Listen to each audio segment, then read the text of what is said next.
For this afternoon and tonight, a significant winter storm, including heavy snow with limited trainings.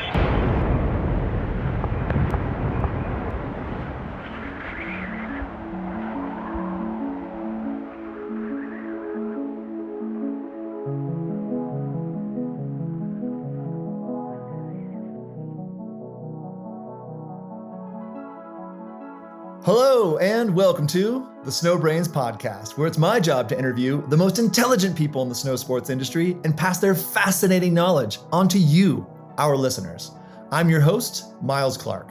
I'm a professional free skier, a professional mountain guide, a UC Berkeley molecular cell biology graduate, the founder and CEO of Snow Brains, and I'm so obsessed with skiing that I ski about 225 days per year and spend 9 months every year skiing as much as I possibly can. In 2019, I hit my personal record with 264 days skied. That was a great year. Today's Snow Brains podcast is brought to you by Alta, an independent ski area where the soul of skiing continues to live on for 84 winters. Alta is a skiers-only mountain celebrated for its frequent powder days, averaging 540 inches of snowfall each winter. Today's Snow Brains podcast is brought to you by Scott Sports. Technology, innovation, and design is the name of the game, and that's exactly what Scott Sports is. It's in their DNA. Skiing is about testing yourself, seeing the possibilities that you're presented with, and pushing yourself to seize the greatest challenges. Scott Sports has the gear to help you do just that. To learn more, check out scottsports.com and see what real innovation looks like. My guest today is Bjarne Salen. Bjarne is best known for his talents behind the camera, filming the 50 project with Cody Townsend, where Bjarne documents Cody climbing and skiing the 50 classic ski descents of North America. This video series has been insanely popular, with somewhere around 15 million views on the 35 or so videos they've created thus far. That part of Bjarne we already know a bit about. What was fascinating for me to learn was about Bjarne's extensive ski mountaineering history all over the world, including Chamonix, Patagonia, New Zealand, Alaska, all over North America, and much more. Bjarne's skill, resilience, and ability to stay calm in the mountains is remarkable. One thing that really impacted me was Bjarne's story about filming his close friend Andreas Franson when Andreas passed away in an avalanche with legendary free skier JP Auclair deep in Chilean Patagonia in 2015. And like so many of us who dedicate our lives to the mountains, this was not the only friend Bjarne has lost. Learning Bjarne's perspective on life, his willingness to confront drastic changes head on, and his vicious passion for the mountains has changed me. And I hope it changes you. Hello, Bjarne. Welcome to the show. Thank you so much for being here, man. How are you today? Well, thanks for having me. I'm doing well, thanks. When did you ski last? Last time I was skiing was maybe a month and a half ago in Alaska. Oh, really? Okay, good. So not too long ago. How many days did you ski last season? 63 and a half days. No, I was just kidding. Like I never count my days, to be honest. Maybe 30 to 70 days a year. I don't know. Okay. That's so funny because I'm such a nerd, man. I write down every day where I was, who I was with. We're going to start with these rapid fire questions. And like I said, we'll dig into some more details about your impressive life. And so I'll ask you some short questions. If you can give short answers, that's great. But if we find something special, if there's a cool story, let's just keep going. So there's no real limits on this. So you ready? Fire off. All right, man. So how many days do you usually ski per year? 40 to 70. I have no idea. Okay. Yeah. You don't keep track. I love that. And how many of those days are backcountry days, you think? The last 5 years, it's been all of them because I haven't had a ski pass, but I'm going to get a ski pass this year. What's your main goal when you go skiing? Have fun and learn. What's your main goal when you're making a ski film or any film for that matter? To reach out to people with the different subjects and the different messages we have in our films. What's your biggest accomplishment in skiing? To learn and get an understanding about the mountains. What's your biggest accomplishment in filmmaking? The 50 project. And why is that? It's a big challenge and a very, very long project. And it doesn't just last for like a couple of months. It's a several year process. And that's why it's a big, big challenge to continue. And that's why it's one of the biggest accomplishments. What's your biggest accomplishment in life? Be alive. And what makes you say that? Because I think a lot of things we do is very dangerous, especially in my early 20s. And in general, I think it's great to be alive and be healthy. And I think that's for everyone, even if you don't go skiing. And how do you define yourself? calm, driven, independent, outdoorsy. Where's your favorite place to ski? Chamonix, France. And do you have favorite mountain ranges? Is there anywhere else? Cordillera Blanca is good. In Peru, right? Why Chamonix? Why is Chamonix your favorite place to ski? I've been skiing so much in Chamonix, so that's why. And I know the area and I know a lot of people there. And I spent so many years there. So that's why it's my favorite ski. And to be honest, you cannot find a place like that to find that kind of skiing anywhere in the world, hands down. What month of the year is best for skiing and riding, and why? I think every month is good. You just have to realize that you can ski at different places. I like that, man. That's a great attitude. What would you do if you could not ski nor film? Build adventure vans. That's right. And we'll get into that because that's something you actually do. What scares you the most in the mountains? Things that I can't control, like avalanches and seracs and stuff like that. Agreed. The objective danger, rockfall terrifies me. What do you love the most in the mountains? The wild, and that you're there with your team and you're learning. And it's a big, big challenge every time you're out there. And you can do something that's very, very easy with someone who's never been in the mountains, or you can do something that's really difficult with professional people. So the diversity there is great. Absolutely. What's the funniest accident you've had in the mountains? One of them was when we climbed the Grand Teton with Jimmy Chin, and I had a bad stomach and I really had to go for number 2 and there was nowhere to go. So I literally made the most stinky poop like 5 feet from Jimmy and Cody, and it was pretty funny. It's funny how almost all the answers to that question have something to do with poop. It's just part of the mountain experience. What's the scariest accident you've had in the mountains? Losing friends and seeing them not be here anymore. What have been the most fear-inducing and biggest risks ventures of your life? And this doesn't have to be skiing and film. It can be any part of your life. In my early 20s, when I did things that I didn't know that was so dangerous, until afterwards I realized that, holy smokes, that was not very smart. I could have died. I think we've all done a lot of that in the mountains. And this is a challenging question that I ask everybody who comes on the show, because I think it's really interesting for our listeners to learn what it's like to live this mountain lifestyle. So how many friends have you lost in the mountains? I stopped counting 8-9 years ago. Good for you, man. Yeah, I've had a few people say that as well. It's a big number for so many of us. How many avalanches have you been in? I personally haven't been in a big avalanche, touch wood. Have you ever been hurt while skiing? I got hurt while skiing when I was young, but not in the olden days. Okay. And any bad injuries like ACL or anything, or just... No, nothing like that. Several concussions, and that's about it. And like twisted knees and feet and crutches in school and stuff, but nothing more. That's good. Yeah, we'll knock on wood again. You've been fortunate to be on ski trips all over the world, some very impressive places like Pakistan and more. What was your favorite ski trip? The 3-month adventure I did with Andreas Franzen in South America for many years ago. Oh, wow. And where did you guys go? We started in Ecuador, went to Peru, Bolivia, Argentina, and Chile. And he climbed and skied the highest peak in each country. And we traveled with local buses between each peak and country. And we just had 2 bags with us and a tiny camera and no budget. And that was about it. Whoa, that sounds like a rugged trip. I might have to ask more about that later. And is there anywhere that you've been on a trip to that you would not want to go back to? I think I'd like to go back to most places. I believe that. I feel mostly the same way. Where have you not gone skiing yet and you really want to go ski there? Japan. Oh, wow. Yeah, you're going to like that. What's your favorite ski movie of all time? I actually don't watch that many ski movies anymore, but I definitely watch some of them. Uh-huh. And my favorite segment in the film is still the Balakula segment in the Sherpas cinema in Into the Mind. That segment is still like so rock and roll. The Into the Mind movies. If our listeners haven't seen that yet, that is spectacular. One of the best ski movies of all time. Thank you for reminding me. I need to watch that again. How many ski movies have you made?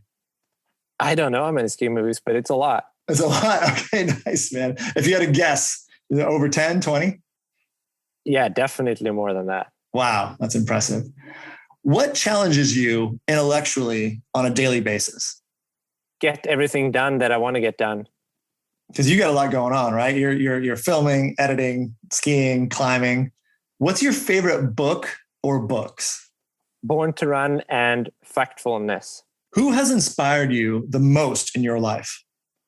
I take inspiration from a lot of people in life, I feel. So I'm not saying I have one person. I think every individual can inspire you if you see that inside of them. That's a great answer, man. I agree. And did you ever have a mentor?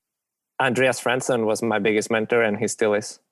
That's great. And what did he help teach you? Life. Great answer. And, this is an odd question I haven't asked yet on the show. So I'm curious how you'll respond. How do you make your dreams into reality? Do you have a process?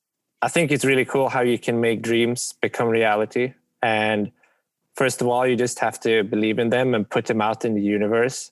Maybe not share them too much, but definitely believe in them, put them out there, and then they're going to become true. And if you don't realize it, you might realizing it later. But the universe definitely help you to make those dreams become reality. And do you have a place where you start that process? I think they start from my heart, and then I try to listen to it. And I kind of keep it in my head, and I store a lot of things up there. So now we'll dig into more of your big personal attributes, some of your big goals, some of the big projects that you've been working on. And I thought we got to start with filmmaking, because this is how I was attracted to you at first. So you've made a lot of films, and it sounds like you've gotten some awards for your films. Are you able to share, how many awards you might have gotten and where? I've got some awards for different films, some for films that I created myself 100%. And then, I've been part of other films that been winning many awards as well. So I'd say when I started making films, it was more about making a film myself 100% and then getting the award, and it was just my award. But the bigger films you make and the more films you're being part of creating, then you're also realizing that a film can win an award, but it's a team that wins the award. So I wouldn't say that I personally won all these awards. It's like a team thing, So many different film festivals, awards left and right, best documentaries and best stories and this and that. And I don't know exactly how many, but every year there are a few popping up, in different festivals, not just skiing. I also made a surf documentary about Paige Alms, the best female big wave surfer on the planet. And that film won actually many awards, and you can buy it online on Apple Play and Amazon and all that. Tell us the name again. Her name is Paige Alms, and the name of the film is just Paige, like her first name. That's fantastic. And how long have you been making films for? Because you're probably putting out one or more films per year, correct? In the terms of how many films I put out per year, some years I don't at all, and some years a lot. Like with the 50 project, we do many short films a year. Yes. Yeah, it's nuts. But when it comes to the bigger films, I haven't put out a bigger one in a couple of years now. So short ones coming out more often, and the big ones are not coming out as often. And I started filming for 12 years ago. That's when I started my filming company. Wow, that's spectacular. And it sounds like, from what I read, it sounds like you're self-taught. Is that true? And how did that process go?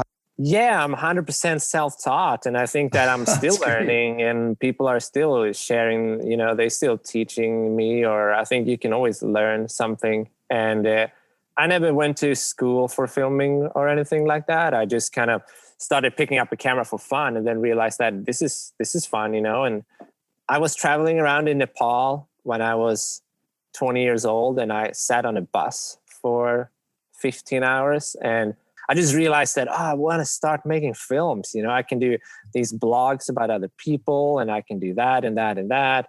And I just got these creative ideas for 12 hours. And then I came back and just started filming my friends go skiing, and I realized that, I can actually ski on these places with a camera that most filmmakers actually cannot get down these mountains. And then I just started making a film for fun, and it was pretty shit, I'm not gonna lie, but if I look at it now, but I learned a lot, and then I showed it to some friends, and they gave me feedback, and then I have a couple of filming mentors that have been helping me along the way, and it's really helpful.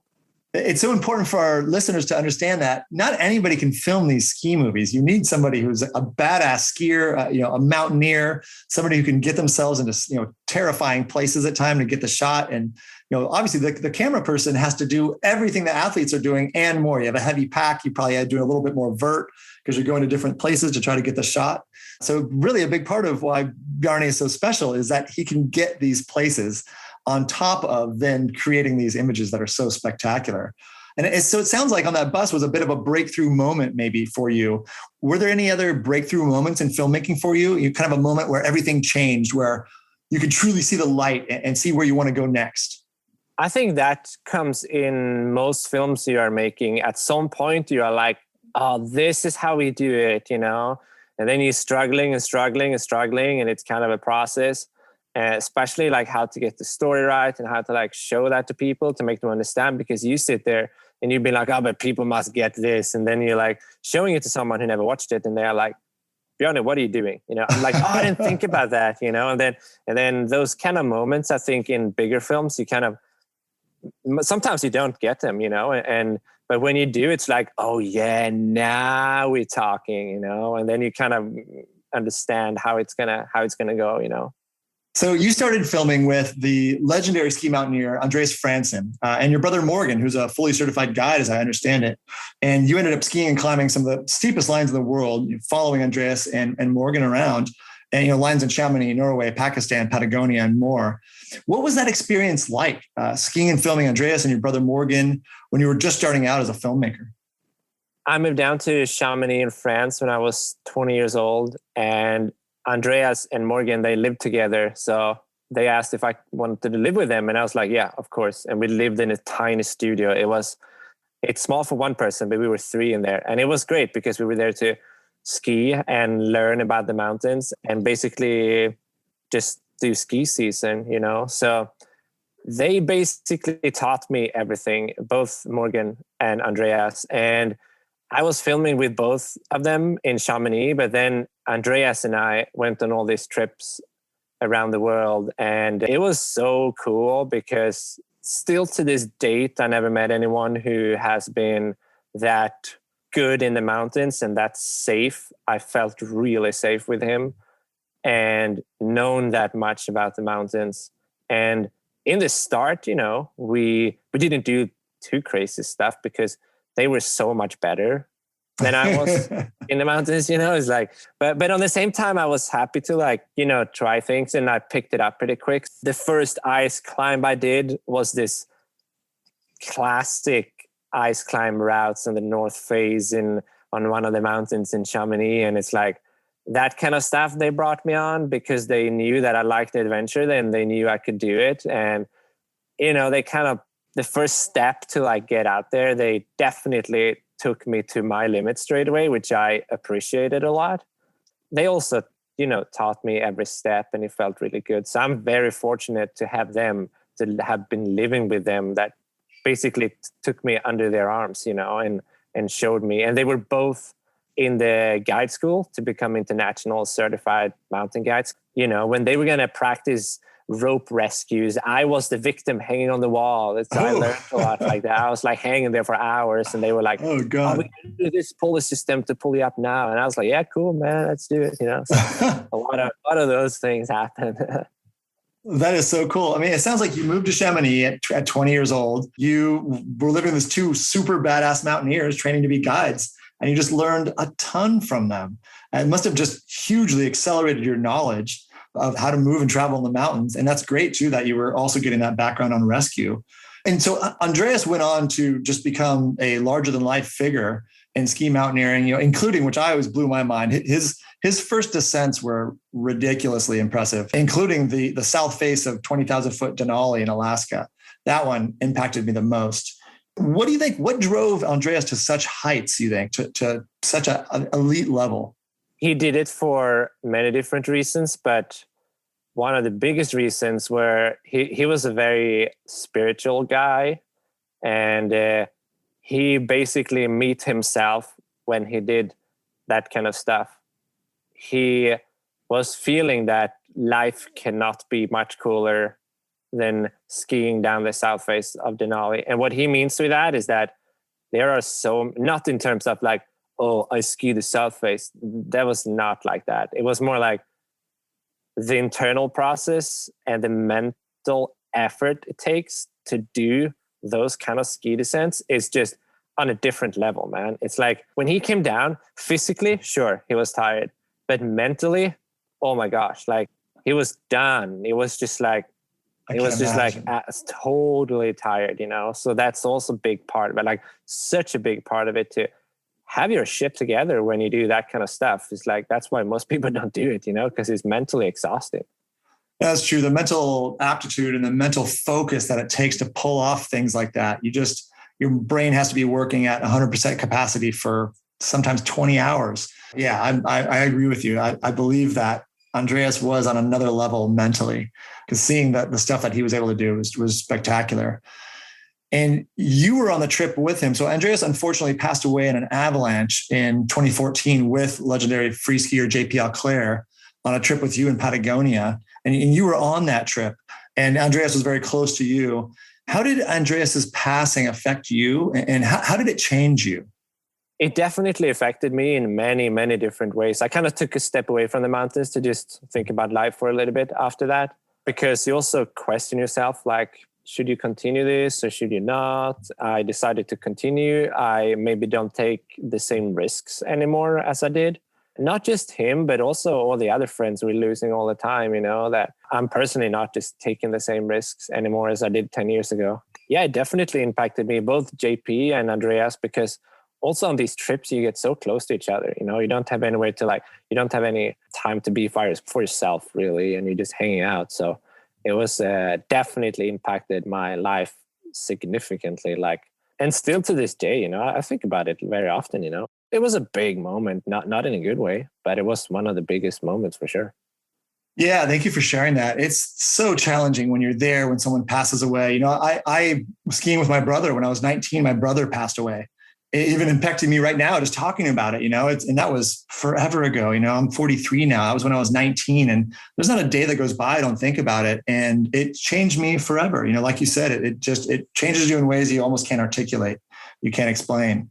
Definitely changed me in the way that I interact with people, the way that I look at life. You know, I really don't sweat the small stuff anymore. You know, it's just, you know, because I know what a big problem looks like now. And so, yeah, hugely impactful. And I find a lot of people that I speak with that have gone through this sort of loss experience similar things, you know, like, hey, I think I appreciate life more. The small things don't bother me so much anymore. Yeah, I agree on that. You know, it's like you definitely, I mean, I learned a lot from it. You know, mm-hmm. I'm always trying to look at hard situation that afterwards you can learn from them, and that kind of stuff. Like you mentioned there, I think these minor things now I'm like, well, if I compare with a lot of other hard things I've done, is like, this is fine. You know, it's also, this too shall pass. You know, it's definitely time going to heal this as well. It's all good. Just like, it's fine. This too shall pass. That's great advice, man. And I agree. The normal everyday problems we have in life don't impact you as strongly. And nobody wants to go through these experiences of losing close friends. But when it does, if it does happen to you, I do think it's the challenges in life that make us better, not the easy times. So I can look back to that experience with my brother passing, and I know that it made me better. Your very first film project, as I understand it, was in 2011 called The Ordinary Skier, about legendary free skier Seth Morrison, who we love in America. And I actually saw you guys in Chamonix on one of those days. But how did that project go with Seth Morrison? What did you learn, and how did you get that job? I'd say that was like my first bigger film project to be part of. I've done many short films before that. And the team that made the films, you know, they maybe seen my films and stuff, and they wanted someone to be on slope and get a couple of shots because CP, they're a good filmmaker. He's awesome, but he's not into going into the terrain too much. So that's why they hired me as well. And they knew what I've done with Andreas for a couple of years by then. So that's why they invited me to be part of it. And it was super fun experience because I really didn't know that much how big that film was going to go and stuff. I don't know exactly how big it got, but I really enjoyed the film. Yeah, it was big, and it's like Seth Morrison, you know. He's like a big deal, especially in North America. But he's a god out here. Yeah, exactly. Yeah. And I didn't know that so much by then, you know. I was just like, yeah, I filmed these American rock stars, no worries, you know, whatever. Yeah, I don't care. I even heard that you didn't really know who he was, and you asked him if he was a snowboarder or something. Yeah, I knew a little bit about him. But I was like, I'm gonna take the piss out of him. Yeah. Oh, okay. So, tell me. So I knew a little bit, so I was like, I'm going to go up and ask if he's a snowboarder. And I was like, Andreas, can I do that? And Andreas goes like, and Morgan, my brother, was just shaking his head. And I said to Andreas was like, yeah, do it, man. So I just walked up, you know. This was before we started shooting together. This random person comes up with the camera. So Seth, so you're a snowboarder, right? And he's just like trying to hide his emotions, you know, like, no, I'm a skier. I was like, oh, okay, you're a skier. All right, dude. All right. That's cool too. That's cool. I was hoping snowboarder. Cool. All right. Sick, dude. Nice. And it's kind of fun to make those athletes a bit humble, you know, like. Oh, absolutely. So, they need it. And I remember last time I was in Chamonix, because I know him now, and we've been skiing a bunch of times and hanging out, and he's a really good dude. And I remember last time I saw him in Chamonix, there was like a line when people were going to go skiing, and he was kind of next to me, behind me, and I saw it was him. And I was like, hey dude, step in line, man. You can't take my line. I said to him, this is my ski line. Get in line, man. Nice. How did he react? And he goes laughing because he saw it was me, but the people around, they were like, oh, Bjarne, take it easy. I love it. Wow, Bjarne with the Chamonix power. So that's a good segue. You know, Chamonix is where you really cut your teeth in ski mountaineering and skiing and mountaineering itself. And ski mountaineering, it's very dangerous. And so I'm curious, how do you balance the danger, the high-level filmmaking, staying safe, and making good decisions all at the same time?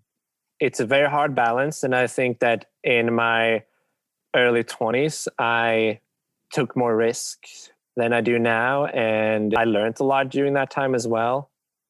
I think you have to be out there and be very focused and trust your climbing and skiing partners when you're out there. I think that's very important. And then try to look around more than look what's under your skis. That's what I do a lot, you know. But it's definitely mentally exhausting because sure, you're going to trust your ski partners, but you still want to know what's going around, you know. You still want to have your own eyes open, and then you're going to think about where to stand and film, and then you're going to think about that angle, and then it's like, oh, is the audio good? And then you're like, oh shit, are we in avalanche terrain right now or not? No, we good. Okay, cool. Where are the rocks coming from? Okay, so if the rocks coming from there, we good here. And then you're like, okay, but if you're gonna ski, I can't stand here because if the slope goes, you can escape as a skier to the skier's right, but I cannot stand here. So it's like so many things to think about all the time. And I think that's why it's also nice to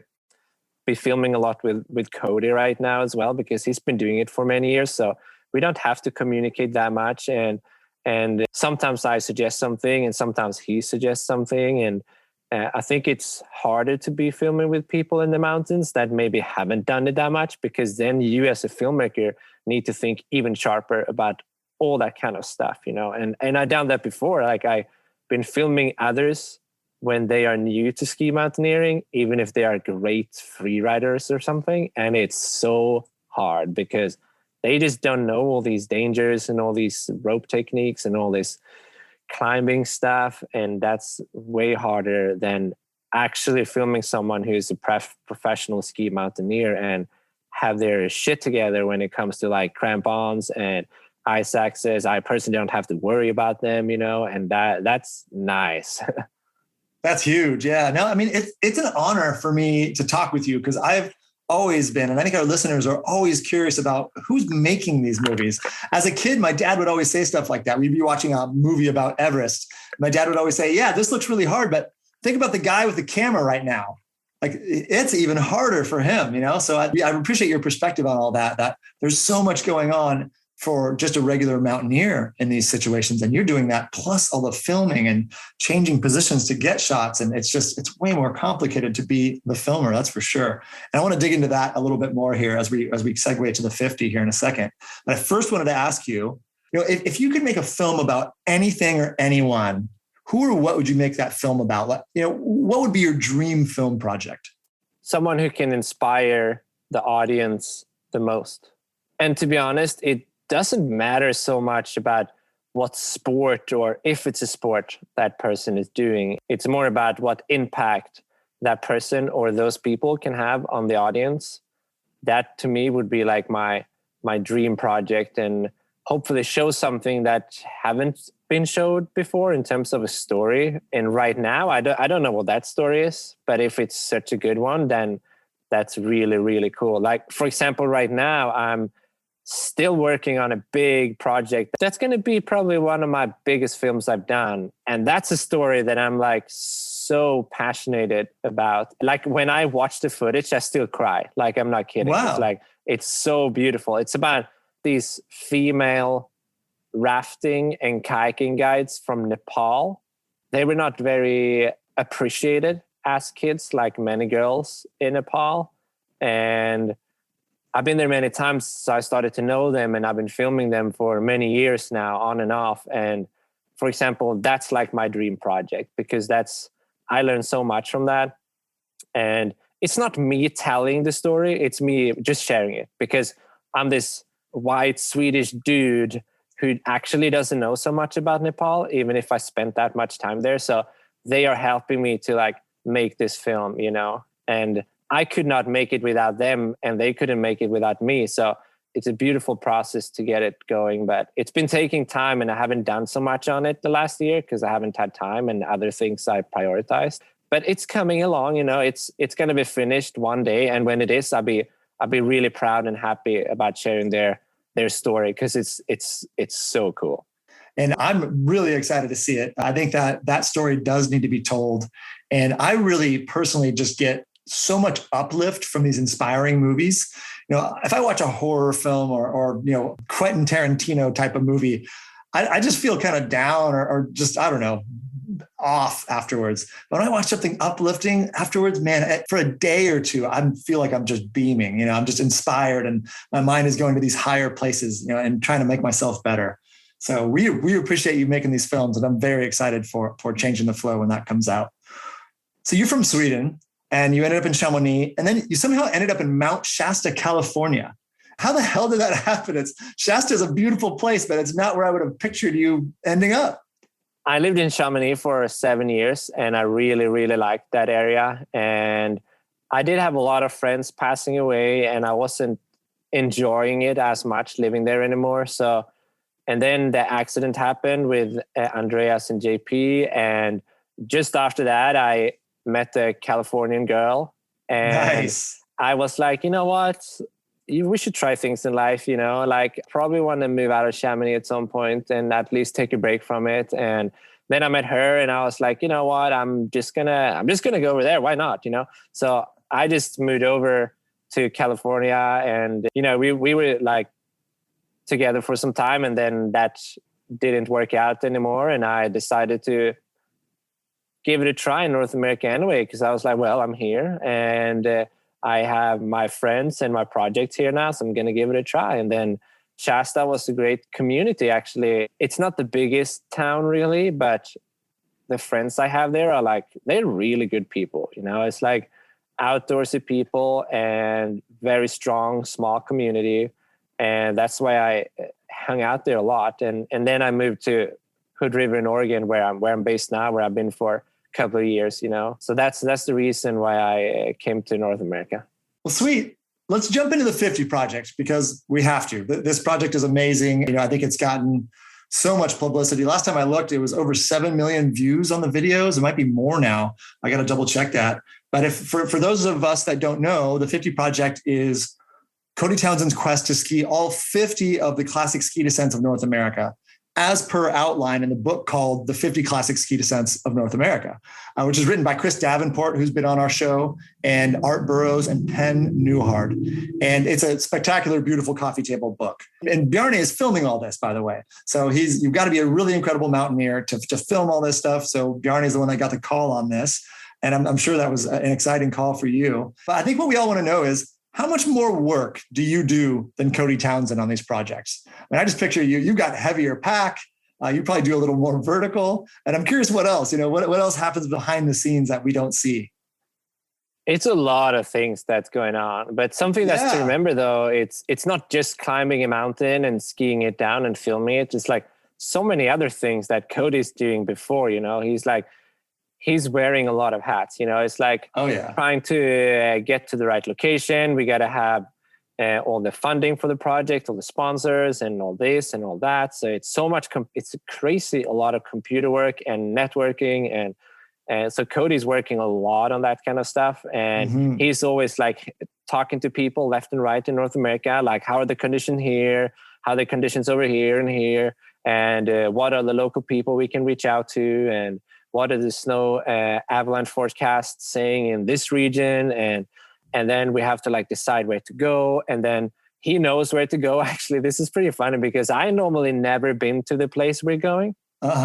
And he is basically just dropping me a pin. He's like, okay, it looks good in Wyoming. I'm like, oh, okay, cool. Where are we going? He's like, yeah, Jackson Hole. I'm like, yeah, cool. I never been there. I see you there, tomorrow.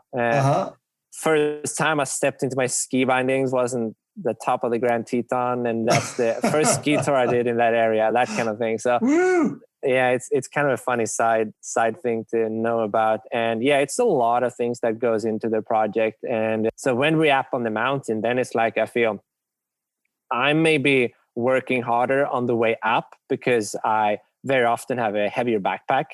Right. And when we all tired, I need to film the others when they are tired, and I'm as tired, right? Oh yeah. And so that's like something that's good to think about. It's like, okay, when everyone's having fun, we need to film that. When everyone's tired, we need to film that. And if there is wind, we need to film that. Everything that happens needs to be captured. And I feel on the way up, I get more tired because I basically work my legs harder and I just have to film.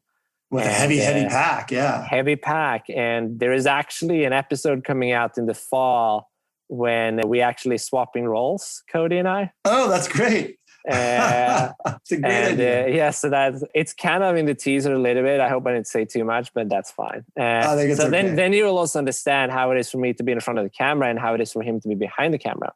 Right. So it's a lot of things that goes in. And then actually on the top, normally I'm like, okay, now it's you're the athletes, the skiers. Now you got to perform because now you have to actually ski nice in front of the camera. And that's super hard for them because they've been hiking and climbing the whole day and then they're going to perform, So that's really hard for them. And then I just need to think about how to get the shot and all that kind of stuff. But how I'm skiing doesn't really matter. Like sometimes I just like, I don't care how I ski, if my jacket is hanging down or if I have a camera in hand, if I just snow plow a little bit and then side slips all the way down here. And like I can just side slipping the whole slope sometimes to get a good shot, So yeah, it's a big process for everyone in the team and they're all pulling their part, So if you think about the entire project, it's a lot of work that goes in for both Cody and I, but actually on the slope, yeah, I do carry more cameras and I do film everything and I do ski everything that they are skiing. So that makes me work a bit harder for sure.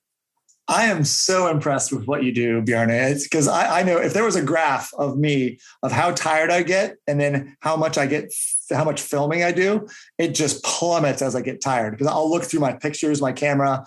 As I get tired, there's less and less and less to almost no pictures. And if it's windy or the weather's terrible, I almost never bust out the camera, and people who follow Snowbrains know that's kind of my job. I'm documenting my skiing and my skiing with my friends. And that's so challenging. And for you to be doing that at a high level in these high places, these really challenging places is very impressive, man. We all really appreciate it. What's it like spending so much time with Cody Townsend? He's kind of a larger than life. He's almost an actor, the way he does some of his videos and he can be so personable. But what's Cody really like? What's your time together with him like?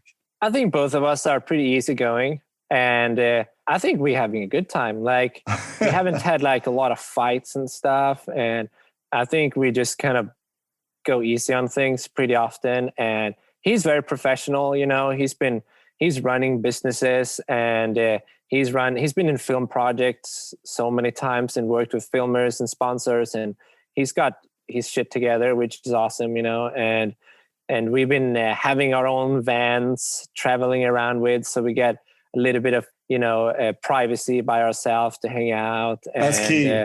No, it's important, man. Oh, it's yeah. like if we were gonna live in the same van for like many, many months in and out, I mean, his farts are pretty bad. So yes, he told me about that. Yeah, he's explained that before. yeah. So, no, I was just kidding. But yeah, we're having a good time, and he's a good person. He's a really, like, hands down, he's a very honest, smart individual that works really stinking hard. And this project would not be possible without him doing all that. So he's great, man.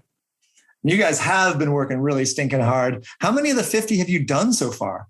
He has done 30, I don't know, 37 maybe now or something. Yeah, and it's close to that. Yeah, I think so. Yeah, 37. And I have done like just one less because he did the Messner Couloir up on Denali before we started shooting all of this. So he said that from the start that if I do all the 50, which is 49, then he's going to come to Denali with me and he's going to ski the Messner with me. So we both can have done all the 50s. That is a really cool offer. I love that. Man, I'll have to see if I can get on that trip because I've guided Denali, but I've never got to ski it.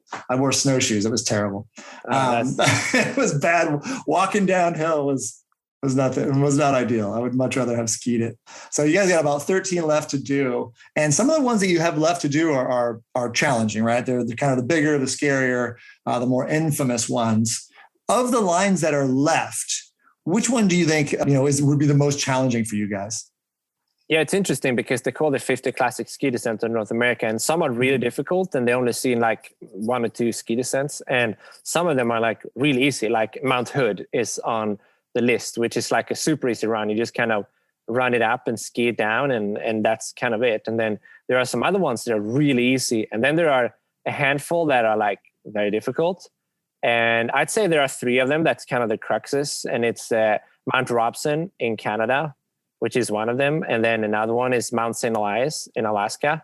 And then it's another one called University Peak in Alaska. And those 3 are like, maybe they will be skied many times or not. Like, or maybe we're going to try them and we don't do them, or maybe we don't do them at all. Like, who knows? Like, it might be too risky because also with climate change and stuff, the mountains are changing and some seracs are falling down and there are more rocks here than snow and all that. So some ski descents are not as easy or as hard, or they just not as similar as they were maybe 10 years ago either. So that might have an impact on it all. But yeah, those 3 peaks are definitely a bit trickier.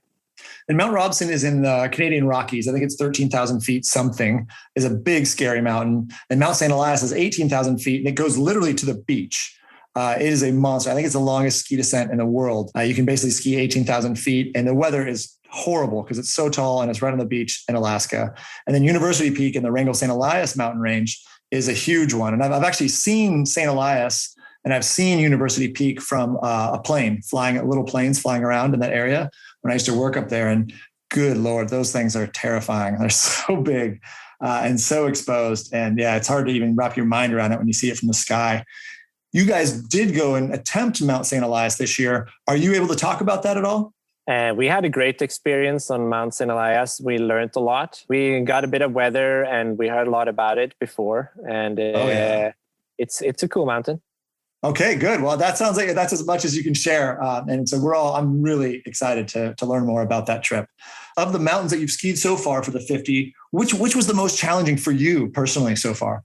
I think all of them, like, it might be a boring answer, but I feel like all of them have different challenges, like some of them have big challenges in terms of we trying them 3 or 4 times and then we have them in condition. But when it's in condition, it's pretty easy, Right. And that's like a huge challenge because you have to go like 3 or 4 times and it sucks to come back sometimes, Oh yeah. Yeah. And some of them have a big challenge in terms of we do them in our first try, but it's a long day. It might be an 18, 19-hour day. And then we are like, oh, that was a huge challenge. So, you know what I mean? It's like different challenges on different ones, but definitely it's a big challenge when you have to turn around and then you just got to come back, which is totally fine. But that's still like a big challenge. Were any really scary for you? Scarier than the other ones for some reason? Some of them have been a little bit scary, when you're late and you're actually up there and you're like, yeah, we got to get the heck out of here now, Because things are warming up and falling down. Yeah, things are warming up and rocks are starting to fall and it's going to happen, but it's still like, yeah, we're good here, but we should get down, Yes. So that can happen, and that's never fun really. But in terms of the difficulty in skiing and climbing, it hasn't been like, I don't want to sound like some crazy guy, but I cannot say it to not sound like an idiot, but it hasn't been too difficult. You got your Chamonix background, this North American stuff is probably not quite as challenging as some of the stuff you've done in Cham. Yeah. And that's like another thing. It's like, I'm glad we can talk about it in a podcast, because if someone interview and write something, I can kind of sound like a dick, maybe. Yeah, explain it. So the thing is that the lines I personally skied, the peaks I did in my early 20s in Chamonix, they were pretty spicy. And what I mean is like, you don't fall because then you die. And I did that a minimum twice a week. So that's the background I'm coming from. And we did that all the time, Yep. So when you get used to that, and then when you go and climb a steep line in Alaska, like, no offense, but it's like, yeah, it's steep, but I've been doing it so much and I'm very used to it.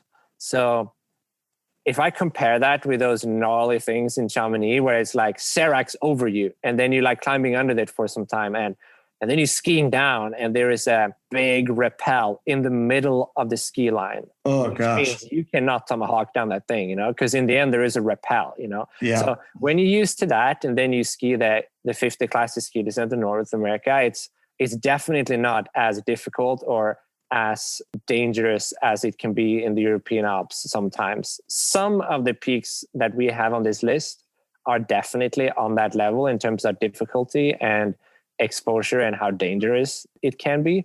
So it's definitely there, but most of them are like classic ski descents of North America. And that doesn't say that they are difficult. Like we have Mount Tapanakavitz outside of Moab. It's like in the desert, and it's a super fun ski line, but it's really, really easy, Nice, man. No, I think that is why you're such a great partner. You've been through these really challenging descents and climbs in Chamonix in Europe and other places, and then bringing you to these North American classics is you're very much comfortable. This is very much in your wheelhouse.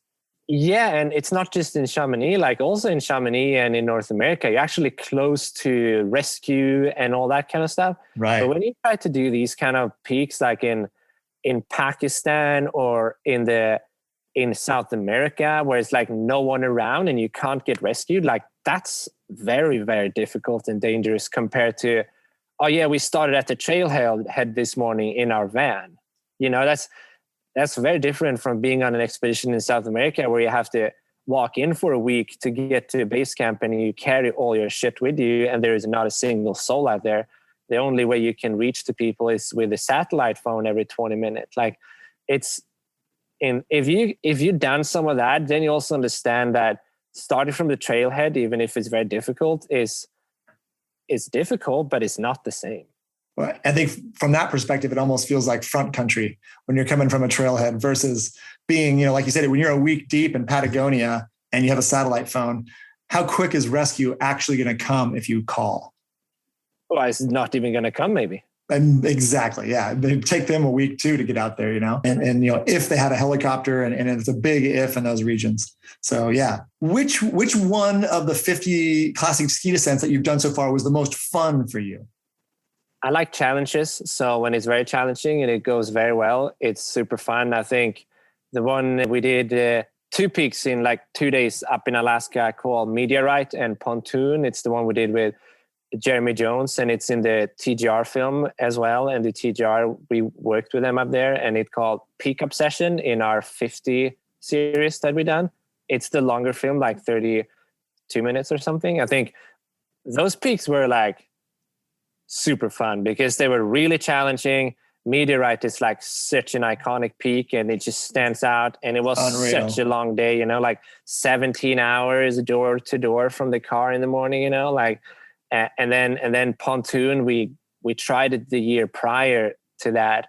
And then we got to ski it in really good conditions. It was so good. Like, it was good. Alaska, when it's on, is spectacular. And I've gotten lucky enough to heli ski on Meteorite, and I got to ski some of the spine, and I have a little article about it. It is, and what you said, it is ridiculously fun. I think it's steep and long. The spine is so cool. The right side is, 1,000-foot cliff. The left side is more in the chute, feels a little more safe.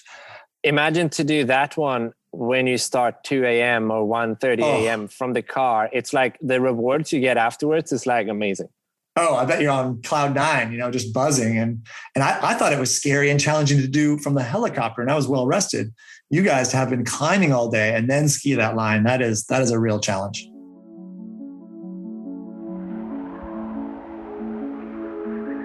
Today's Snowbrains podcast is brought to you by Scott Sports. Skip the lift lines this year and get into the backcountry. With all the new Scott winter essentials, you're set to have a safe and fun time in the mountains.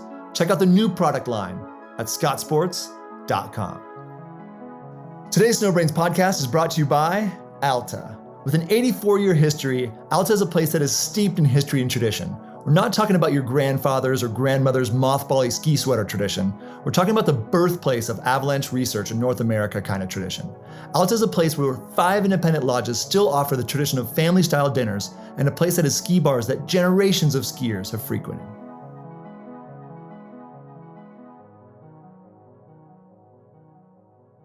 Which one of the 50 have you done that you would not want to do again? Some of the traverses. Oh yeah, like which ones? This is funny asking me which one, because to be honest, I don't remember all these names on all these peaks. so it's funny, right? People like very often they want to tell everyone what they did and this name and that peak, and I'm like, to be honest, I don't have to say that. I don't care. I care. I don't think of it like that, but on the same time, it's like I don't have to rock. You're not worried about the status from the name. No, of course not. So, one of the traverses was like the one over like in Baker, the Watson Traverse. Oh, yeah. I think traverses be fun if you do them in longer time with some friends and you bring a lot of food and you camp along the way, like that kind of style. That'd be kind of cool. Right. But when we did it, it's like, well, hands down, I'm probably not going to do that again. No, I think we've all been on trips like that. Like, no, that's not going to happen again. I'm done. How much longer are you guys going to keep doing the 50? Do you have a date when you're going to stop, or you're going to try to just keep going until it's done? Just keep going and until it doesn't make sense anymore. And I don't know, actually, we'll see. I think we should just do 1 year at a time and do our best and see what the outcome is, and then we will see how it goes. I don't think there is an answer on that, really. So long as it's successful and it's not dangerous and it's still fun and it goes well, I think it's good to continue. Great, man. And putting you on the spot a little bit here, but I'm just curious if there might be any funny stories from doing the 50 with Cody that you might be able to share. Well, the good thing with Cody is that he's happy to share them in some of the videos. Yeah, that is good. So he's very honest with that kind of stuff, which is awesome. Yeah, so I can't think about a special one right now, but there's definitely several moments that are actually in the film that are pretty funny and just raw and honest. And that's also a cool thing doing this project. It's very raw and honest. So I spoke to Cody recently and I said, hey, what are some things I could ask Bjarne that might be funny? And so Cody told me to ask you these 4 questions. So number 1, what's the deal with Swedish fish? Swedish fish is a very tasty candy that I like to bring up the mountain. It's one of my favorite snacks to bring. I don't bring it all the time, but I know that people really like it. And I always want to share food and snacks, and I love to cook for my friends and just share that stuff. So very often I kind of put it in my backpack, and then as a reward at summits, I give people Swedish fish. I love it. I love it. And it's kind of funny because it's like, I'm obviously from Sweden and it tastes great. And people are like, oh yeah, we'll love that because everyone's so tired. I'm like, yeah, let's have some Swedish fish. Woo, we made it to the summit.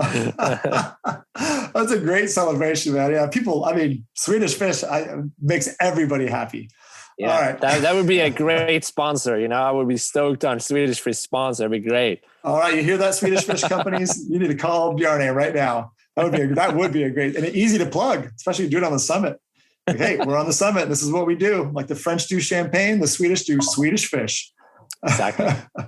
All right. Number 2, what's the story with veggie farts on Mount Curie, BC? I figured he was going to say that. Yeah. So it's crazy. Like, I don't know what happened, but I'm obviously into plant-based food most like all the time. And it's like, I cooked that and, you know, I cooked for both Cody and I the night before, and we had the most farts ever that day. And, you know, it's one thing when you're like up on the mountain and you're kind of farting and it gets kind of fun, you know, you know, Right. like, It's dude, funny. it's kind of fun, you know, but then it got to a point, man, where it was like, this is not even fun. Like this is just like, it's something wrong, you know? So we like climbing up Mount Curry, and it's this steep bushwalk climb that we never done before. And we're just laughing and asking what the heck we're doing. We are cramponing basically on like trees to get up this kind of gully, and we're just farting all the time. And you know, it's like we're filming and I'm like, hey, I'm sorry, dude, my stomach hurt, and you just have to let it out, you know? It's like, Oh yeah. yeah. And Cody did the same, and we just like, whoa, this is bad. And we in the end we had to like we couldn't be next to the others because we were just stinking all the time, you know? It's like, so yeah. And Cody is all about like laughing about farts, right? He just can't stop laughing about it. So we were just like, I don't know, man, what's going on. But luckily enough, it kind of stopped in the evening, and I don't know what was in that food, man, but it was not healthy. Sounds like the most extreme farting experience of your life. You got to share it with 100%. Cody Townsend. Yes, it was. It's a beautiful moment. Thank you for sharing with us. Number 3, what was it like driving only 60 miles per day when Cody and Michelle Parker rode their bikes to Washington from Tahoe in spring 2020, I think?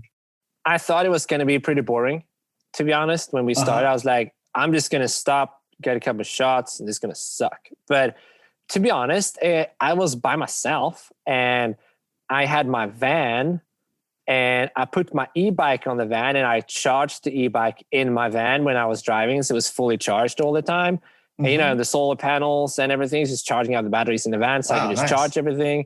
And then I just drove ahead, and then I stopped somewhere, and then I put down my e-bike, and I biked all the way to meet them. Oh, cool. And then I got a couple of shots, and I had like a Steadicam in my hand, so I could just bike next to them and get some interviews. Like that made the whole film, you know. And then I had a drone in my backpack. So then I just kind of biked ahead of them, put down the camera, got a static shot of them coming up, and at the same time I flew up the drone in there, and then I got a couple of shots with the drone until they were far away ahead. And then I flew the drone back, and then I biked ahead of them, and then I got to my van. And then I did that like, you know, every hour, like all the time like that. So to be honest, it wasn't that bad. You know, I was busy. Oh, good. I thought you were going to tell some mind-numbing story of, you know, basically driving the van 7 miles an hour for 8 hours a day. So I'm glad to hear it was different than that.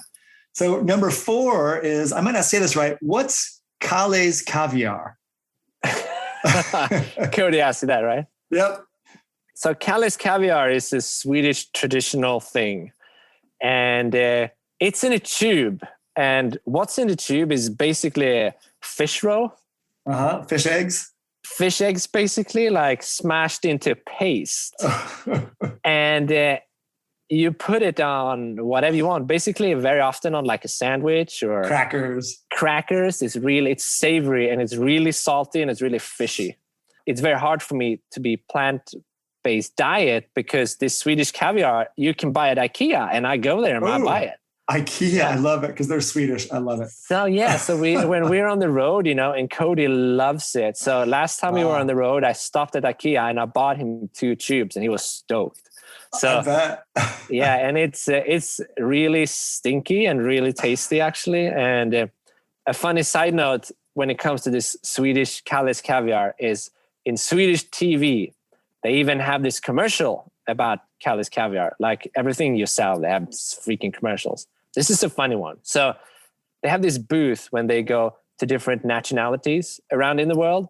So they have this thing when they go to Asia somewhere, and it's all these Asian people and this Swedish Callus Caviar booth where you can have free tasting of this Swedish Callus Caviar. And they give it to people, and these Swedish people go like, yeah, if you want to try it, you can try Swedish traditional food. And they speak like that, Swedish. And these people are trying it, and they are like translating it, and they're like, oh man, this is disgusting. I can't believe they eat this, Oh man, this is shit. And they give it back to them, and they're like, yeah, what do you think? And they were like, yeah, it tasted very good, And then it's like literally like a commercial coming up being like, Callus Caviar, special Swedish taste. I love it. Yeah. So they basically say most people outside of Sweden thinks this stuff is gross. Yes, that's their commercial. Yeah. It's a pretty smart commercial, to be honest. It is. Yeah. Anything with good humor like that. And anytime you make fun of yourself, that's always smartly done. I love it. Well, nice, man. Well, thank you for answering those funny Cody questions.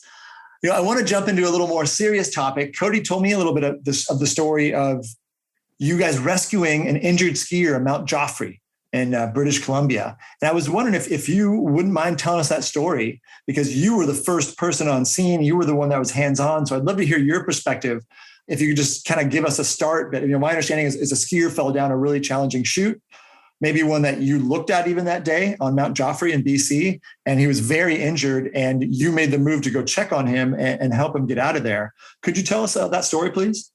That person is very, very lucky that he is alive and that we saw him, because otherwise, hands down, he would not be alive. Well, like 100%. And you barely saw him. It sounds like it was just a glimpse. You weren't even sure. We were so lucky to see him. So we skied down our ski line, which is more to the lookish left on Joffre Peak, and he skied the center.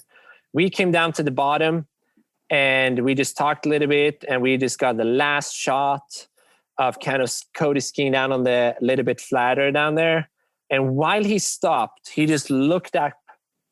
And, when he stops, I kind of put down the camera because I'm higher up, and he just turns around, and I'm skiing down to him.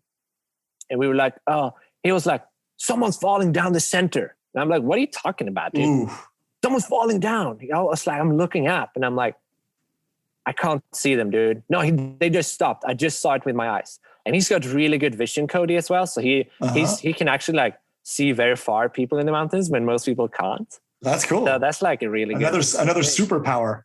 Yeah, totally. So he saw that, and I'm like, what are you talking? Oh, there he is. And I was like, oh, no way. Holy shit.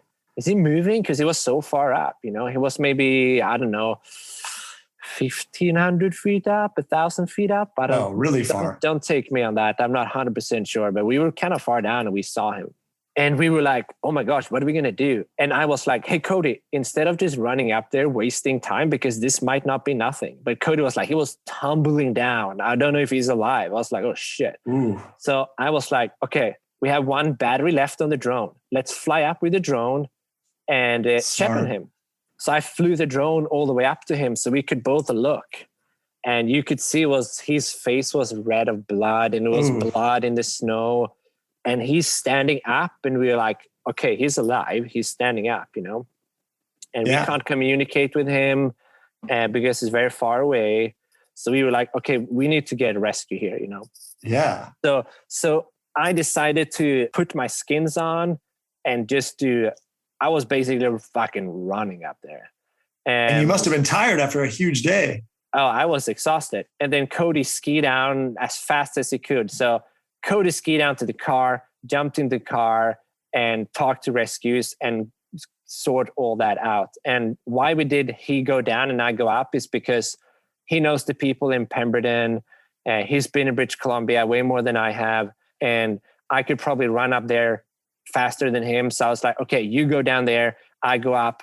And we both said like, don't put ourselves in danger. Yes. And I said to him like, I wait here, and I don't care when you come and pick me up with the helicopter, but I fucking stay with this guy, I said to Cody.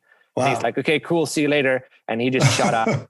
And I started like running up the mountain. Normally I'd say that would take an hour and a half to get up there if you like pretty fast. And I was like doing it in like less than an hour. Wow. I was just like running up there. Wow. And I was like, because I've been in that situation, unfortunately, before when you're rescuing someone's life like that. I've actually been through that like 3-4 times now in my life to rescue people. And I came up there and I'm like, oh, he started walking down the glacier. And I'm like getting up to him, kind of close to him, but still like far away. He could hear me. And I'm like, can you hear me? You know, he's like, yeah. What are you doing? It's like, I can't see anything, he said. Ooh. I'm like, okay, this is bad. I said, walk uphill again where you came from, because he was walking down slope because he didn't know where to go, you know? Yeah. He was like, I'm going to walk down and hopefully someone rescues me. But it was... without being able to see. It was crevices and stuff there, you know? Because he couldn't see. So if he was walking, he would just fall into them, you know? Of course. Yeah, so I came up there and I was like, walk back. And he started walking. I was like, no, this direction. And he started walking towards me. And I'm like, good, walk slow. Like, don't sweat. You know, I said these things to him. And I was like, you're doing good. And it took him like 15 minutes to come to me maybe. And he did not look good. His face was smashed up and his face was so swollen so he couldn't see his eyes. He had like flesh hanging down from his skull and like from his head, and I was like, oh my gosh, this is not cool. So, you know, I actually took most of my clothes off and put them around him, and I was like, can you stand up? And he said, yes. Okay, good, because if you sit down you're gonna get so fucking cold and it's not gonna be good. Be in the snow. He was shaking, dude. He was shaking. I'm sure. It was crazy. It was not cool at all. And I was just put my clothes on and I just decided to hug him. So I just come here and I didn't know exactly what to do, but that's what I did. And we stood under a big rock just in case if shit was going to fall down. So then I just stood there and hugged him for hours. Whoa. For several hours. And I was talking to him, you know, and I was asking him questions and just to keep his mind going, you know, because I didn't know, and I didn't know how hurt he was. He was like, yeah, I'm okay, he said. I was like, yeah, you don't look fucking okay. But he could stand up. He could feel everything, you know. He could move his arms, his legs. I was very worried that he said my back is smashed up. And I was like, okay. So I kind of pushed on his spine a little bit just to feel. And it didn't hurt on his spine. It hurt it on the side. And I was like, it was kind of muscly then, you know, and I was like, okay, that's good. He could move his neck a little bit. And it was a little bit comical, something that happened in the middle there. And this was in the afternoon. The sun was down. And I was like, I fucking hope that rescue comes, because otherwise I'm going to probably have a dead person in my hand here. Literally, that's what I thought. And so I asked him questions and, you know, we had conversations and then I asked him what his name was and what he was doing. And I asked him, we're here to ski. We do a film project. And he goes, hold on. And I'm like, what? Are you Bjarne Salen? He says. No way. And I'm like, oh my gosh, dude. Here I am. He was like, I watched all your films. You inspired me so much. And I'm like, oh my gosh, here I am hugging this young dude from Austria that I inspired to go out in the mountains, and then he nearly freaking dies, and then I'm going to rescue his life, and he's like talking to me. He's stoked to talk to you. And I was like, yeah, bro, that's me. How are you? You know, like, oh my gosh. Yeah. And he was like, yeah. And I was like, yeah. And guess who's skiing with me, man? We're doing the 50 project. He's like, no way. So I was like, yeah, Cody Townsend skied with me. He's organizing the rescue for you. He's like, oh, really? Whoa. So that was like kind of comical. We laughed a little bit, but it hurt for him to laugh because he was so injured. Oh my gosh. And then we were just standing there and I was like, oh, damn, it's starting to be dark now. I know the hell he's not going to come and rescue if it gets dark, you know? Mm-hmm. And then like 20 minutes later, I'm like, oh my gosh, I hear something. I hear something. And there comes a helicopter and just kind of lands. And I just like take him. Like, I'm okay. Like, I'm fine. I don't need clothes. Just take him. I'll survive. Don't just take him. I was like, go. They're like, okay, go. So they literally flew him down and there was a heli from the hospital. They came and picked him up straight into the surgery room. Of course. And the surgeons afterwards, they were like, it was a good job you came in now and not like 6 hours later, basically. Oh, I'm sure. Yeah. Are you able to share some of his injuries? It's crazy. He fell down this big slope. Like we're talking 60 degrees and he was tomahawking down. He did big, just touching the ground and fell more, boom, boom, you know? Right. He didn't break anything, which is nuts. It doesn't make sense. It's crazy, but he was really beefy, really muscular, like really strong dude. I could tell when I hugged him. All right. He didn't have a helmet on and he smashed up his face so bad, but he's 100% okay. He had some air bubbles between kind of behind his eyes. Right. So that's why he couldn't fly home for a month because of the air pressure. Right. But now he is 100% fine. We've been talking to him. He's back to skiing.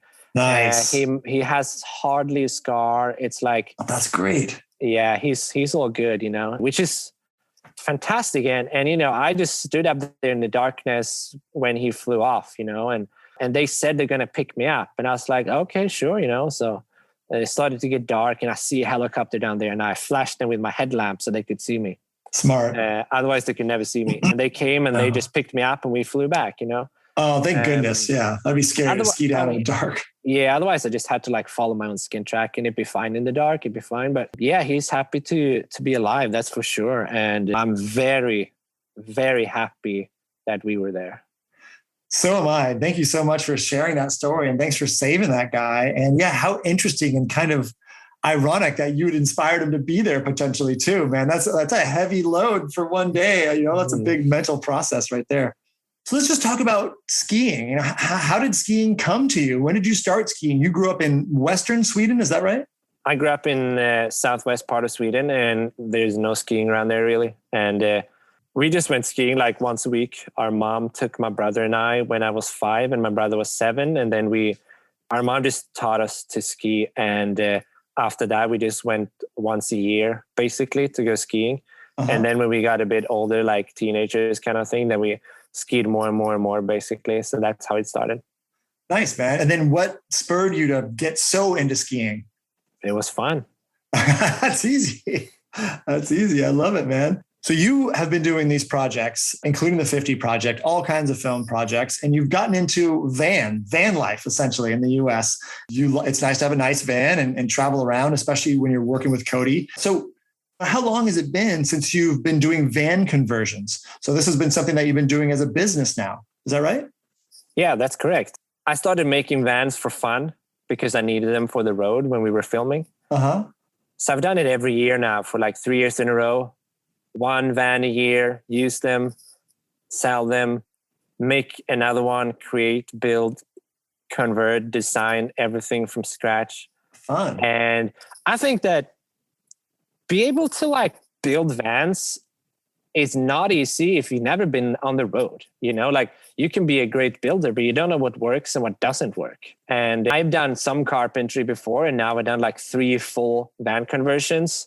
And I realized that the people that are taking over my vans, I'm basically changing their lives. Like the people I sold my vans to, they've been like, hey, Bjarne, thank you so much for changing our life. And they like FaceTiming me from the van like a year later. And they're like, they're sending me like videos, like photos from their new adventure, their new life. And to me, I'm like, oh my gosh, this is amazing that this brings so much happiness for people, you know? And I really, really enjoy that beautiful work and that craftsmanship and that design and all the hours and all the hard work that goes into building a van. And I like to put my passions into professions, basically. That's what I did with skiing and filming too.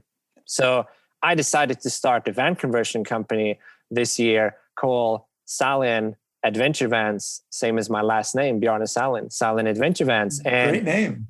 Thank you. Yeah. And I've been to some van expos, and something that's very special with our vans is that it's all custom built and it's very homey in there. So it's everything except a factory van, you know, it's goes in there. There are wood stoves and it's really good cooking opportunities. And it's a warm feeling in there. And I get so many compliments on my vans. So I was like, you know what? That's why I wanted to start my company too, because it's fun. I change people's lives for the better. I can make a living out of it. Like, why not? So it's going really well. We have a warehouse here in Hood River now where we congrats. vans. At the moment, we're doing one, and I just sold my personal one. And this fall, we're going to do between 2 and 4 vans. Wow. So I hired some people as well. And it's crazy how fun and how well it goes, to be honest. People are really, really interested in our vans, it's super fun. It's a bit unique, and I think that has to do with it. And also it has that personal touch on it with live edge countertops and really smart designs on them, because personally I spend like 100 days a year in a van, and then you really understand what works and what doesn't work. So that's been helping a lot to come up with all these creative designs that are actually key for being out there. So yeah, it's super fun to work with that stuff. Well, it's clear that you found yet another way to inspire people and change people's lives. You're filmmaking and creating these vans. That's so cool that you've gotten that feedback too. And you really do need somebody who's spent the time in there to create good design. I think we all get so frustrated when we buy something new and it doesn't work well for what it's designed to do. And you're thinking, these people did not use this. They were not like me going out here using this every day. Could you tell us a little bit more about your brother, Morgan? He's a fully certified guide. Is he trying to become a medical doctor as well? Tell us a little bit about Morgan, please. My brother, Morgan, is 1.5 years, 2 years older than I am. Uh-huh. And he's been like, obviously my best friend my whole life. And we have the same friends. We grew up together. He taught me a lot about skiing, the same as Andreas did. And he's a really smart guy and really kind and humble. And he's really good at what he does in the mountains. And he's a fully international certified mountain guide. He was the youngest certified mountain guy in Sweden when he got his certifications. He was the youngest person. So he's been working with that for many years now. He also felt like he maybe didn't want to do it for the rest of his life. It's pretty hard work for your back and for your feet and everything. And he was thinking to do something else. And in Sweden as well, like all the education is 100% for free. That's great. As well, so to get a PhD or like become a doctor or in anything is amazing because you don't have any student loan afterwards. That's huge. Yeah, it's amazing, right? It's huge. So he wanted to do something, and why not aim high? So now he's in med school, and he's done about nearly half of his time, basically. It's like 11 semesters, and then he's going to continue after that, obviously. But so, yeah, that's what he's doing. And right now he's in Chamonix, France, guiding this summer. And then in the fall, he's going to do 2 semesters in Gothenburg, Sweden, in med school. And then he probably going to continue guiding maybe for half a year, so he doesn't lose his clients and license and all that. And then hopefully become some kind of doctor, and he doesn't know exactly what kind yet, but he's getting there. And he's a great dude. Sounds like a great dude. He sounds like a badass. I love the idea of a fully certified IFMGA mountain guide and also being a medical doctor. And, I was on that path as a kid. I took the medical college admissions test after school. I studied molecular cell biology, and I did not end up following through as he is, which is awesome. But man, just that major in undergrad was challenging. I know the first 2 years of medical school are grueling. So that's impressive that he's already gotten through that. He's going to be just fine. I'm very impressed. So thanks for sharing more about your brother, Morgan. And a quick question here about body and fitness. Our users, we always get Facebook questions. Hey, ask about this. So body and fitness, how old are you now, Bjarne? 32. 32. Well, you're still young. So how is your body holding up? And what are you doing for training in the off season? My body's holding up pretty well, I'd say. I'm doing a lot of training in the fall, a lot of running, a lot of ski touring. Like Mount Hood is a great training lap in the morning. I like to go up there, back in all the way and all the way down. That's one of the best trainings for me, is just to go ski touring pretty quick, and sometimes with water bottles in my backpack, so it's a bit heavier. So I do that. And you can do that year round on Mount Hood. You actually can, but the snow line is pretty high right now. So It's not great right now. You can run it up though. You can do that. You can just take your running shoes and run it up. I would not suggest that to people, by the way. Yes. I think it's one of the highest per capita accident rates on any mountain. So, and I think the reason is because it's so easy accessible, right? You can just take the parking lot and you see the summit and you go up, and some people have never had crampons on and they go up there and they see someone like me who's running up there and they're like, oh, I've been running, I can go up there. And then something happens and it's not cool, you know? So you got to bring an ice axe and bring some crampons and all that kind of stuff if you're ever going to do it. And so I do that a lot in the fall, and I go to the gym and do a lot of squats and get my legs really strong. And I also enjoy go to the boulder gym to get some good upper body fitness too. But in the fall, it's basically 80% like lower body I'm training. Oh, absolutely. And when do you start your ski season off training in the fall? I started in the end of the summer, basically. Okay. And I have several months to train. So at some point in September, you get into it. I do something relatively similar. Yeah, exactly. And it's, you know, it's part of it. You have to be honest, I have to be a bit stronger than the athletes. It's kind of, there's no choice because I have to be a bit, the heavy pack. I have to carry a bit more. I have to work a little bit extra on the way up and also on the way down sometimes. So it's in the start, I was like, oh, fuck, I need to work so much, you know, work out so much. But now I'm like, well, it's just kind of part of it. And I just have to stay strong. Yeah. And it's good for every part of life. So I think that's great. I have a quick question about climate change. I love to ask people who've been on the podcast, because you guys have been all over the world. What evidence of climate change have you seen in your life? Well, the whole Joffrey Mountain fell down. Right. I know. Tell us about that. We skied the Joffrey Peak, and we even say in that film, Cody is like, yeah, you never know about climate change nowadays because, you know, this might not be possible in the future because it's getting really warm and all that kind of stuff. And we put it in there. We didn't know, you know, it sounded good. So good sound bite. So we put it in there. No shit. Like then a couple of months later, half of the mountain falls down and two of the ski lines on that peak are now gone. Like you can't ski them. They fell down. Yeah, like the mountain is falling down. Like the mountains are falling down in everywhere in the world. And I think the biggest thing is that when you see these glaciers just being smaller and smaller and they just disappearing, I know that's a big cycle of Earth, you know, it comes and goes. But the biggest thing right now, obviously, as we all know, is that it's rapidly disappearing so quicker than it's ever been because we're too many people on this planet and many other factors as well. And it's definitely a big thing out there. And yeah, it's getting warmer. If you look on the thermometer, I personally don't feel it that much. I mean, it's getting hot some summers and some summers not, but it's scientifically getting warmer on the planet. And you can definitely see it very easy on the mountains. I agree. I agree with all of that. It's happening so fast right now. And that's the big factor. And what do you think has to happen to create real change in the fight against climate change?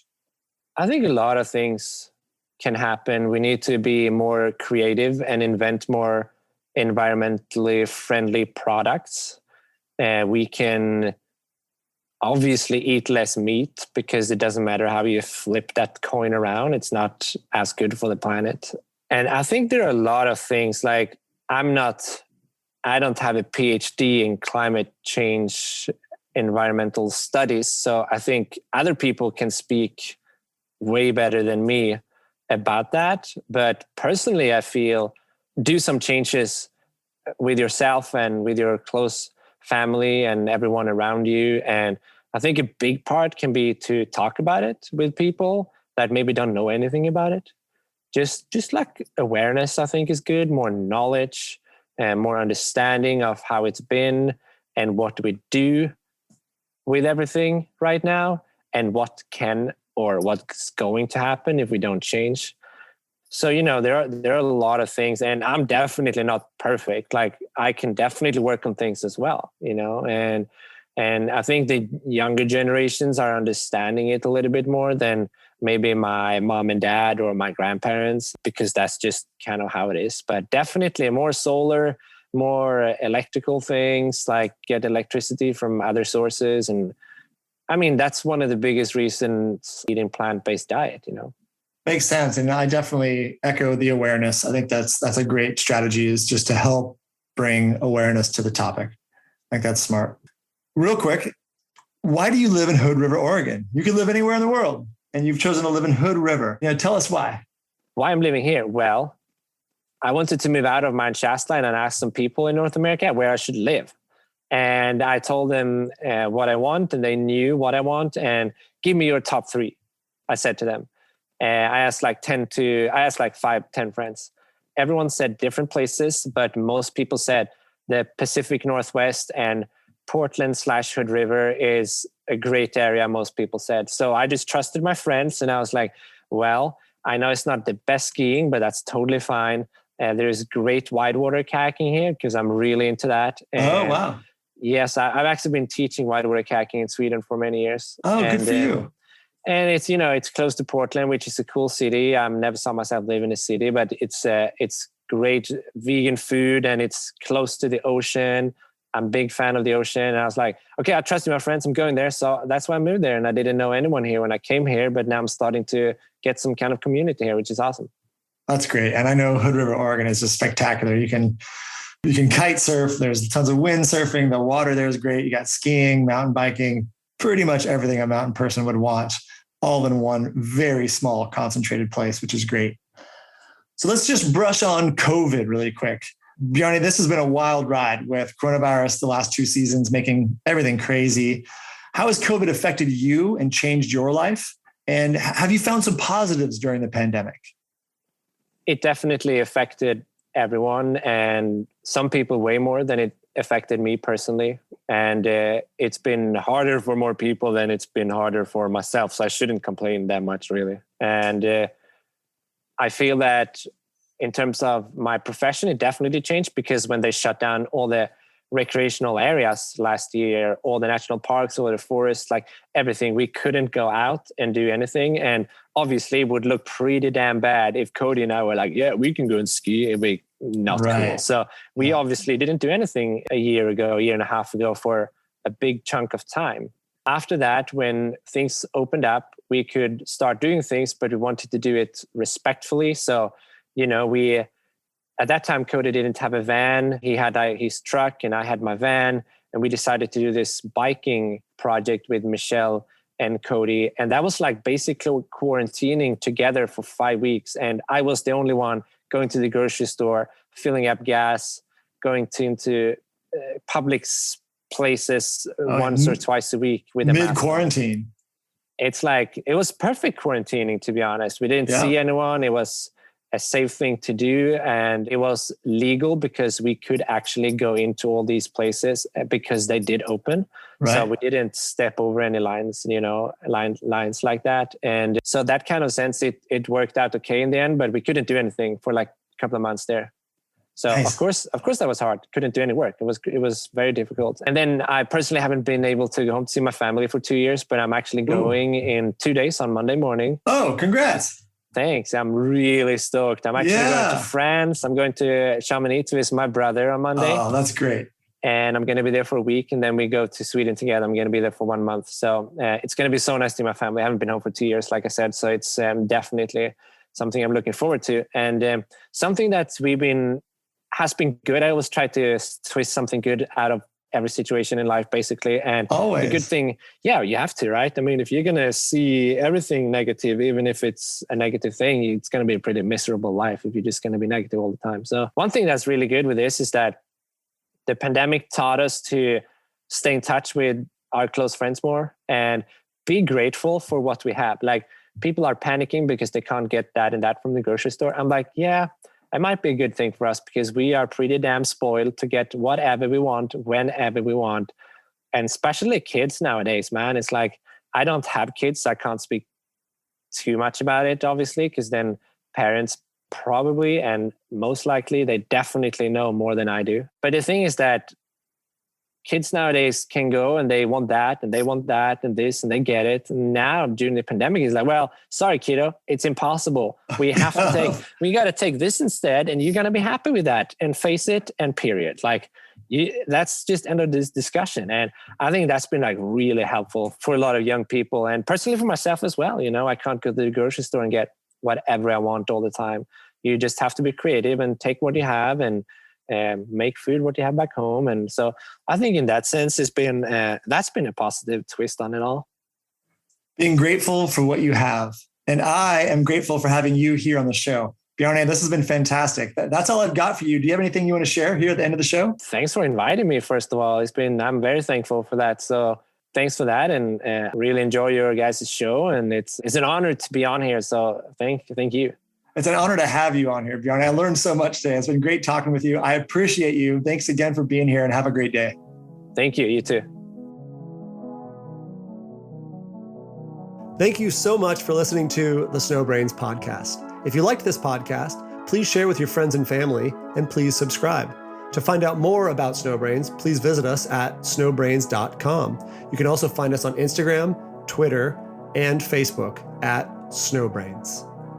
Today's Snowbrains podcast is brought to you by Scott Sports. Looking to test the boundaries but fearful of high-risk situations? Scott Sports knows the danger. That's why they've developed the Patrol E1 Avalanche Backpack, which is what I personally use in the backcountry. It's the ultimate free skiing avalanche backpack, pushing the boundaries of innovation.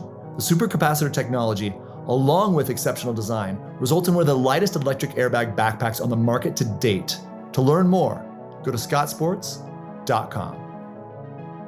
Today's Snowbrains podcast is brought to you by Alta. Alta's opening day is set for November 20th, conditions permitting. We will see you out there. And as Alta likes to say, come for the skiing, stay for the skiing. This episode of the Snowbrains podcast was edited by Jared White. Music by Chad Crouch. And I'm your host, producer, and creator, Miles Clark.